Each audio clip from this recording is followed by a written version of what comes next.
September 5ஆம் தேதி திரை திருவிழாவிற்கு காத்து கொண்டிருக்கும் தளபதியின் ரசிகர்களை குஷிப்படுத்தும் விதமாக நேற்றைய தினம் தளபதி விஜயின் கோட் படத்தின் ட்ரெய்லர் வெளியானது. இந்த படத்தோட ட்ரெய்லர் ரசிகர்களை மிகவும் கவர்ந்துவிட்டது. ஆமாங்க மக்களே, இந்த படத்தோட ட்ரெய்லர் ஹாலிவுட் தரத்தில் உள்ளது.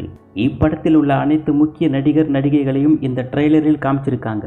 இந்த கோட் படத்தின் ட்ரெய்லர் ரிவ்யூ பார்த்தோம்னா, நம்ம தளபதி விஜய் அண்ணாவை டீஏஜிங் செய்து இளமையாக காட்டுவது மட்டுமல்லாமல் மிகவும் இளமையாக காட்டியிருக்காங்க.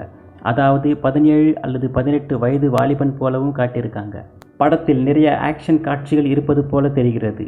அப்பா மகன் என இரு வேடங்களிலும் விஜய் அண்ணாவோட காட்சிகள் ட்ரெய்லரில் அருமையாக இருக்கு.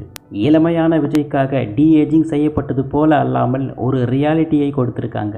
நிறைய காட்சிகளை செட் செய்யப்பட்டு காட்சிக்கு காட்சி ரொம்ப ஸ்பீடாக போகுது கோட் ட்ரெய்லர் வீடியோ. அது மட்டுமல்லாமல் அடிக்கடி மஞ்சள் மற்றும் பச்சை நிறங்கள் கலந்த ஒரு டாக்ஸியை விஜய் அண்ணா டிரைவ் பண்ணிட்டு வர்றது போல காட்டியிருக்காங்க. ஒருவேளை சண்டை காட்சிகளில் டாக்ஸி ஓட்டிட்டு வந்திருக்கலாம்.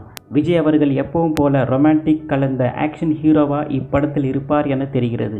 அது மட்டுமல்லாமல் அவர் ஃபுல்லாக குடிச்சிட்டு இனிமேல் சத்தியமாக குடிக்கூடாதுடான்னு சொல்கிற அந்த வசனம் மங்காத்தா படத்தில் தல அஜித் சொல்வதை நினைவூட்டுது. சில காட்சிகளில் சென்டிமெண்ட் கலந்திருக்கு. மைக் மோகன் அவர்களை வில்லனாக காட்டியிருப்பதும் நன்றாக இருக்கிறது. பின்னணி இசையை அருமையாக கொடுத்திருக்கிறார் யுவன் சங்கர் ராஜா.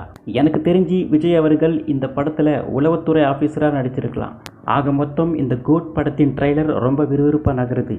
கடைசியில் தளபதி விஜய் கில்லி படத்தில் பாடுவதைப் போல மருதமலை மாமணியே முருகையா பாடலை பாடுவதைப் போல முடிகிறது இந்த ட்ரெய்லர். கோட் படத்தின் ட்ரெய்லர் செய்த சாதனையை பார்ப்போம். இந்த ட்ரெய்லர் வெளியாகி சில நிமிடங்களிலே 1 மில்லியன் பார்வையாளர்களை கடந்துவிட்டது.